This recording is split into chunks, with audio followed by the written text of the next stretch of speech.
რეკლამა დასრულდა, ვაგრძელებ დისკუსია. კარგი, ეხლა დავუშვათ ეს ზეწოლა, როგორც ჩანს, იღებს ეგზისტენციურ ხასიათს.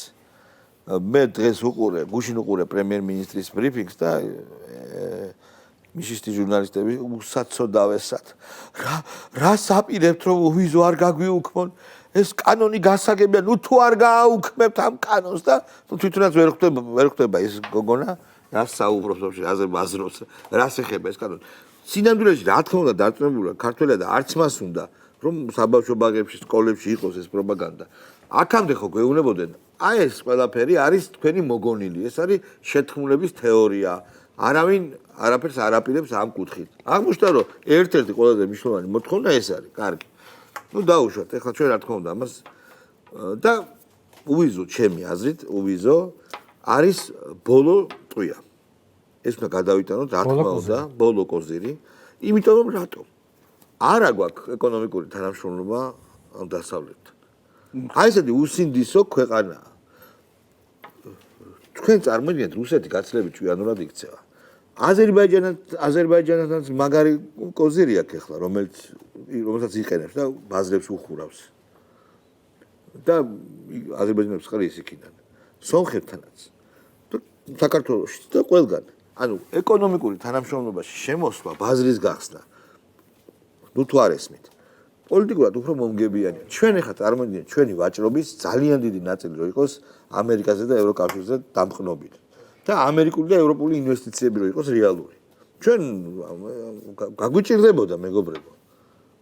მე რას იზავდნენ ეგენი? არა, ხო და ეხლა ზოლა გაგვიჭირდებოდა. კი, რა თქმა უნდა. ეხლა შენ მიზერი გაქიქა, არაფერი არ გაგა. და მაინც ამხელა გონორით და მაინც ამხელა გონორით გელაპარაკებენ. დახმარებებიც კაპიკებია რა. და პირიქით თუ ჩვენ გეოპოლიტიკურად, გეოსტრატეგიულად შევხედოთ, ჩვენზე გადის ის მილსადენი, რომ მათ უფრო ჭირდებით, კი ბატონო. მათ უფრო ჭირდებით. და ეხლა ეს მომენტი, ეს კოზირი გვაქვს ამ მომენტისთვის.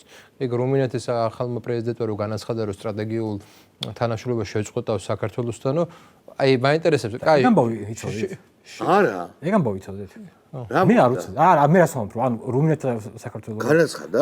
განაცხადა რომ შეწყვეტავ და ესე როგორ უნდა სტრატეგიულ პარტნიორები რო ვიყავით, ანუ ეგ თუ იცოდეთ. მე არ ვიცოდი. როგორ უნდა ევროკავშირთან ხო ვარ და მე მგონი როგორ უნდა შეწყვეტოს, როდესაც ჩვენგან მიდის. იქიდან რომ მოდიოდეს. რუმინეთიდან რა მოდის? არ ვიცი. რა შეიძლება რუმინეთიდან მოდიოდეს?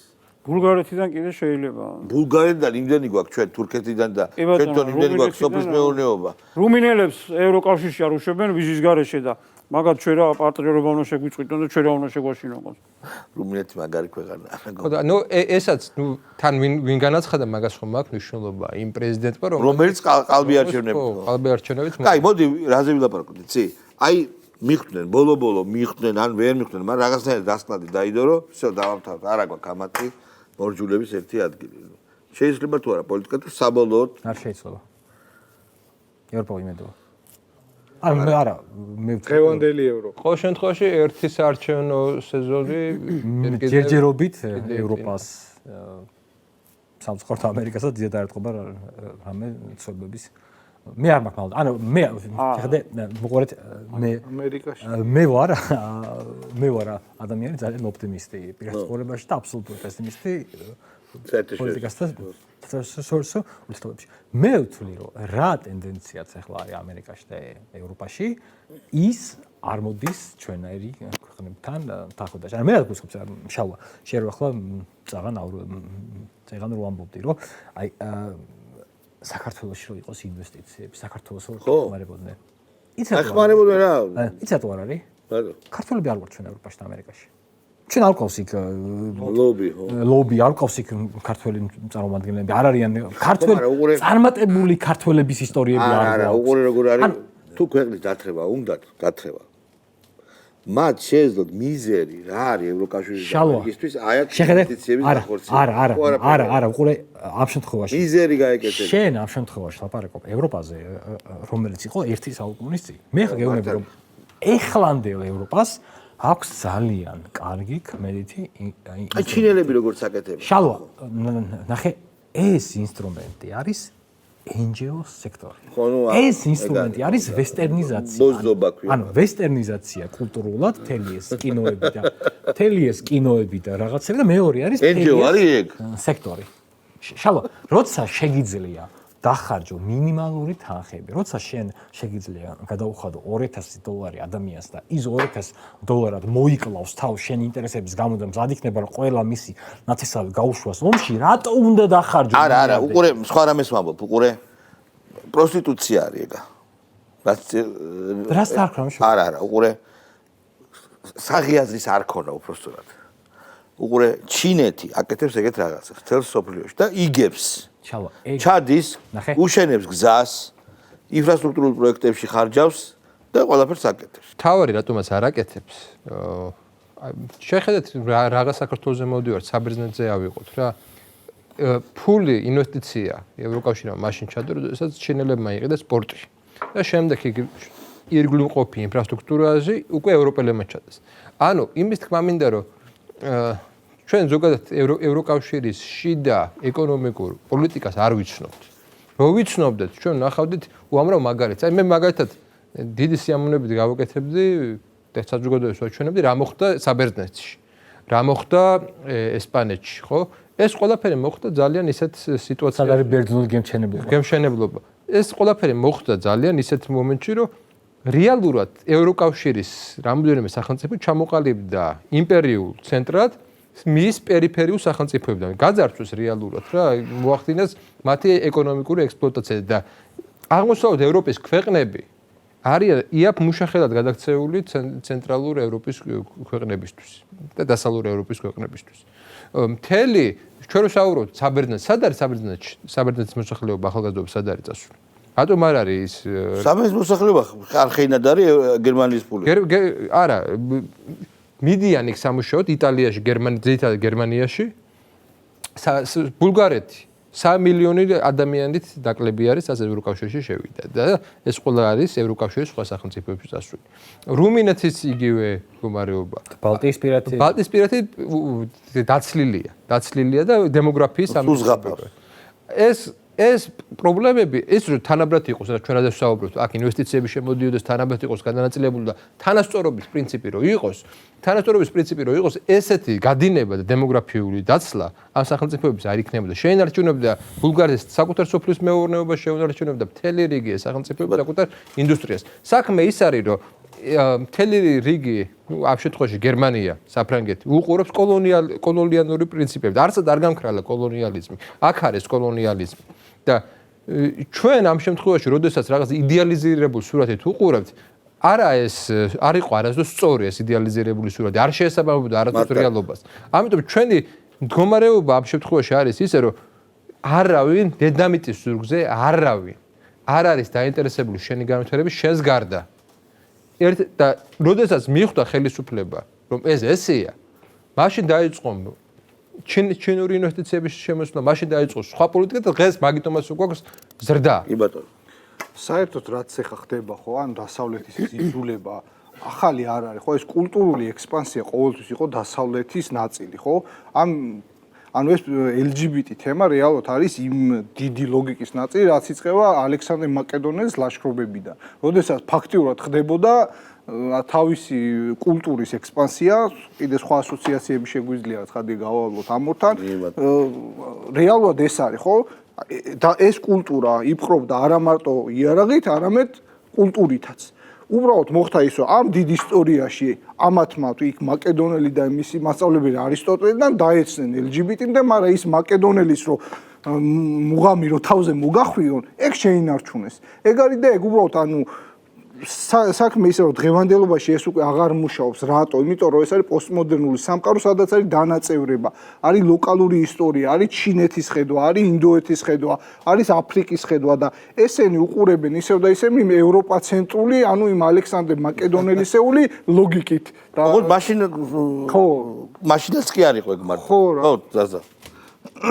ეხლა მთავარი ანუ ამ ვიზა ლიბერალიზაციის გაუქმებაში რაც დევს მიზანი ამ ყველაფრისა არის ისევ და ისევ საქართველოში გაჩაღება მეორე ფრონტისა და რატომ გამწვავდა ეხლა დღეს ჩვენ ნახეთ რომ შეერთებულმა შტატებმა ომი მთლიანად გადმოაბარა ევროპას და ბოლო იყო როდესაც უთხრა რომ მე უკრაინას მივცემ იარაღს ისეთ შემთხვევაში თუ ფულს გადაიხდის ევროკავშირი. ეს ხომ ესე არის, ხო ფაქტია რა. ევროკავშირი ამ ყველაფერზე უარს ვერ იტყვის, იმიტომ რომ აგერ არის უკრაინაზე აცხადებს, რომ ეს არის ევროპის ფორპოსტი, ოღონდ ის მარტო უკრაინელებმა უნდა იბრძოლონ და ჩვენ აგერ თქვენს გვერდით ვარ და გეხმარებით. როდესაც ახლა ასეთი მოცემულობის წინაშე აღმოჩნდნენ, რომ უკვე გაძლებაზე იქნებიან აქეთ რუსეთი, აქეთ ევროკავშირის ფულები. ჩვენ ხომ ნახეთ, რომ დიდმა ქვეყნებმა უარი თქვეს დაფინანსებას. ანუ ჩვენს დაფინანსებას. ჩვენ დაფინანსებაზე არა. უკრაინის იარაღის შესყიდვასთან პირველ რიგში ამერიკამ. არა, ამერიკამ იარაღი მიყიდა ევროკავშირთან ნატოს, რა თქმა უნდა, ჩაიხსნა და უთხრა, რომ ეგ არის თქვენი პრობლემა. ვაჭრობაა. მაგრამ ევროკავშირის დიდმა ქვეყნებმა, როგორც არის ჩეხეთი, იტალია, საფრანგეთი, ამ ქვეყნებმა თქვეს უარი, რომ ჩვენ აქ მონაწილეობას ვერ მივიღებთ. ესე იგი, რა გამოდის? რაც ბაიდენმა ევროკავშირის ეკონომიკას უქნა, იმას მერე საბოლოო ჯამში ერთი დიდი რუსმანი დაარტყა ტრამპმა. ანუ მანამდე თუ ძვირი ბუნებრივი რესურსები შემოდიოდა და იმას ყიდულობდნენ, ეხლა უთხრა იარაღის თქვენი საყიდელი. შესაბამისად ბიუჯეტის 15% უნდა ახარჯინოს იარაღზე. ეს იარაღზე შემდეგ გადაიარაღებაზეა საუბარი. ეს უნდა ჩადონ, ეს ერთი პრობლემა. მაგრამ დღეს ომის ვითარებაში ყველა იარაღს, რასაც მიაწვდის შეერთებული შტატები, ფულს გადაიხდის ევროპა. ფულს გადაიხდის ევროკავშირი. აღმოჩნდნენ როგორი დილემის წინაშე, იცი რამდენი ხანი ეყოფათ ეხლა ამათ რესურსი და რუსეთი. ეხლა ისეთ მდგომარეობაში არიან, თქვათ, რომ მათთვის ეხლა მეორე ფრონტის გახსნა ჩვენი მხრიდან ეს არის შვება. ეს არის შვება.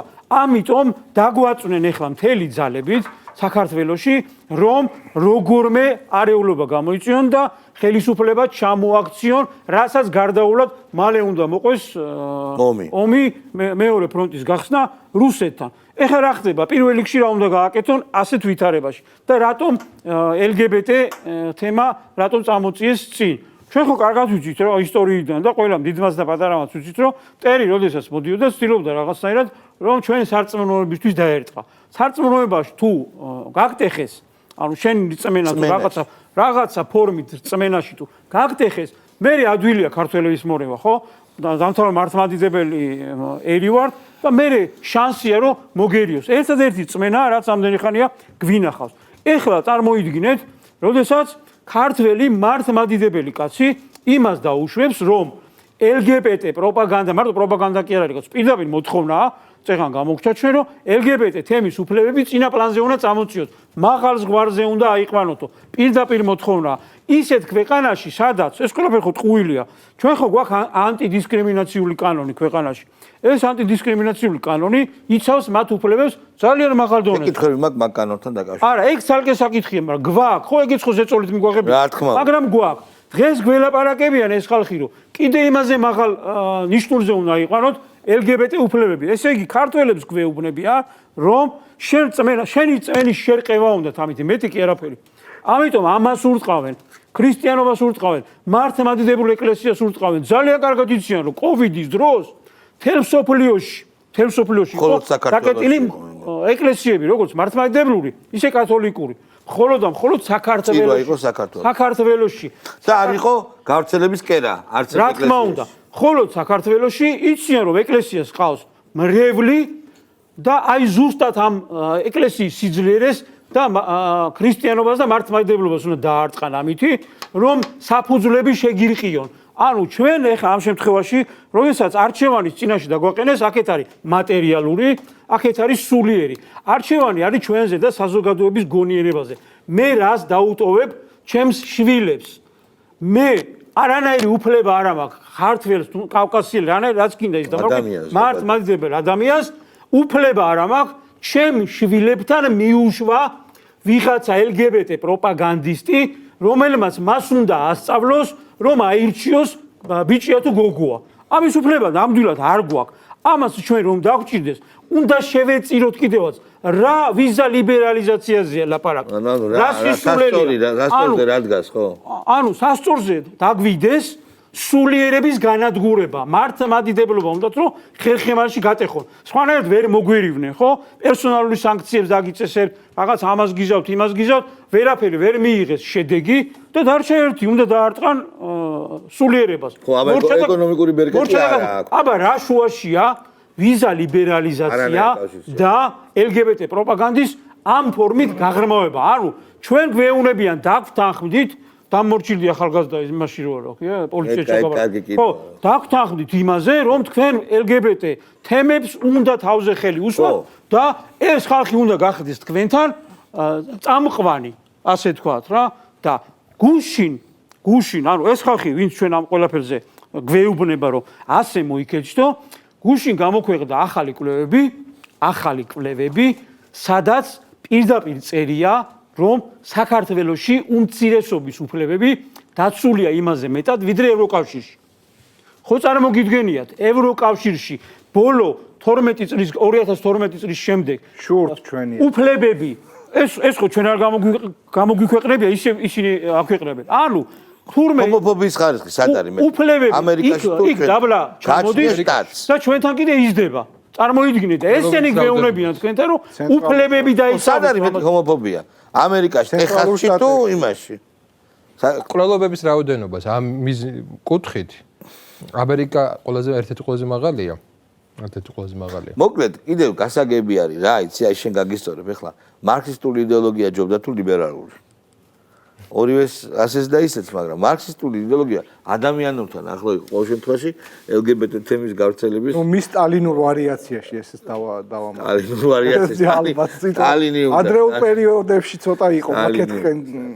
გასაგები არაფერი არ გამოვა. არავინ ჩვენი დამცველი და ჩვენი პატრონი არ არის. არავინ არ არის ჩვენი თავის გარდა. მარტივი მაგალითი აიღეთ, აი საზოგადოებრივ. ხომ ხედავთ დღეს რა ხდება სირიაში? დღეს რა ხდება? გუშინ წინ ტერი იყო, გუშინ ჩაიხუტეს მერე და უთხრეს, რომ ჩვენ ვართ ჩვენი პარტნიორები, თქვა, ევროკავშირი არის სირიის პარტნიორი, შეერთებული შტატები არის ძლიერი პიროვნება არის, როგორ თქვა ტრამპმა? წარსული აქვს, ძლიერი წარსული აქვს. და ესენი ამათი პარტნიორები არიან და პატარა ისრაელი ურტყავს და არავინ ხმას არ იღებს ბომბავს. პრეზიდენტის ადმინისტრაციის გვერდზე ჩამოაგდო ბომბი, რომ მეორე ბომბი თავზე მოხვდებათ. სწორად ჩამოაგდო. აციშვილი ხმას არ იღებს. დარჩნენ თუ არა სირიელები პირდაპირ ამ ქვეყნის სახელის? ანუ რა გამოდის, რომ ჩვენი პატრონი არავინ არ არის და სხვადასხვა ინტერვიუში სირიის პრეზიდენტმა თქვა, რომ ჩვენო იცი რა, ანუ მიხვდეთ რაც გველოდება თუ მეორე ზუსტად მაგას გეუბნები, ჩვენ გველოდება ანალოგიური, ანუ ის რომ თუ მართლა ეგზისტენციალური საფრთხის წინაშე აღმოჩნდით, არავინ ჩვენი პატრონი არ არის და ერთი რამე გაითვალისწინოს საზოგადოებამ.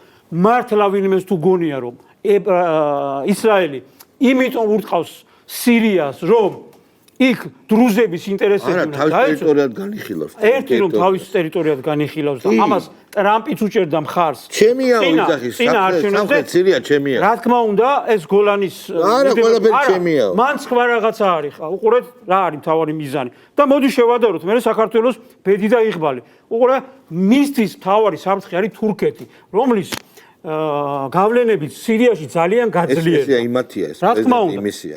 ხო, შესაბამისად, როდესაც თურქეთის გავლენები გაძლიერდა, აგერ წამოვიდა ისრაელმა, რომ თურქეთი არის მისთვის საფრთხე. საბაბს იძლევა ის კაცო. საფრთხე. შესაბამისად, შეუძლიათ საჩა უკეტოს ეგ ერთი და მეორე იმისი არ იყოს ბესპიცი მინუტ ატომური ქვეყანა ერთიც და მეორეც. ანუ ისრაელს ეშინია. შესაბამისად, აქ სად არის სირიელების ინტერესი, ან დრუზების ინტერესი. თავის ინტერესებით მოქმედებენ ეს ქვეყნები. საბაბს აძლევს სირია.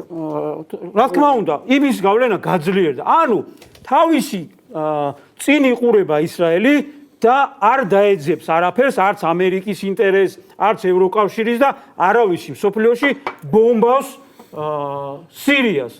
იმის გამო, რომ თურქეთმა არ შეყოს ცხვირი. აბა ანალოგი ხო არ შეიძლება გავავლოთ საქართველოს ამ შემთხვევაში, ანუ არავინ სირიის პატრონი არ არის და ეგეთ ვითარებაში არავინ არ იქნება ჩვენი პატრონი. და მე კიდევ ნატოს წევრი ქვეყანა თურქეთი რომ მიიწევს და თავის გავლენებს ავრცელებს თქვა სირიაში რაღაცა ჩვენკენაც ხო შეიძლება თავისი გავლენების გავრცელება მოინდომოს. ვინ არის პატრონი? რა ნატო გააჩერებს შეერთებული შტატები თუ ევროკავშირი თავისთვის ვერ უშველიათ. ამიტომ ჩვენ უნდა გონიერება გამოვიჩინოთ, დავლაგდეთ, ჩამოყალიბდეთ და რა თქმა უნდა ჩვენმა გონმა და გენმა უნდა გადაგვარჩინოს, როგორც აქამდე გადაურჩენი ვარ. დიდი მადლობა. მაგალითი და რაღაცა პატარა შედარება უნდა გავაკეთოთ. დიდი მადლობა მეგობრო, ქვეყანასა და სხვა ქვეყნებს შორის. ჩვენ ერთმანეთს მომავალ კვირას დასვენებამდე ერთი გადაცემა დაგვრჩა. დასვენება არ იქნება ძალიან ხანგრძლივი, ჩვენ გვიწევს ბევრი მუშაობა იმისთვის, რომ ყველაფერი კარგად იყოს, მათ შორის ჩვენც ვართ ჯარისკაცები ამ ომში. და ჩვენ ერთმანეთს მომავალ შაბათს შევხვდებით.